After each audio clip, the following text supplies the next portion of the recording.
So what you can also do is you can work around with horizontal and vertical hold inside of Adobe Premiere Elements. So to work around with those, you need to go around under FX right here, and here you can see that horizontal hold and vertical hold is in effect under transform. So let me just go around and click and drag around the horizontal hold right here on this particular footage, and this is what you have. You can go around and change around the hold, as you can see right here, and then what happens is that it holds off it horizontally right here, and you can see that you can click and drag this out right here just like this to tilt it out right here. So that is the horizontal hold.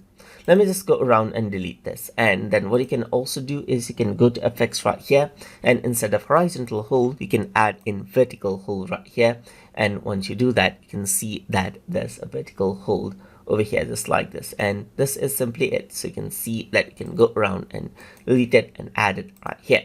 Apart from that, if I were to go around onto let's say for example play this out right here just like this, then you can see that this is what you have right here.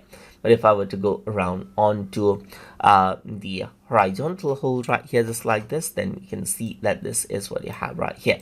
So that is how you can go around, change around the offset over here just like this, and press the play button right here, and this is what you have.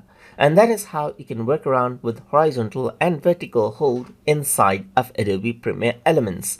So I hope you guys learned something as always.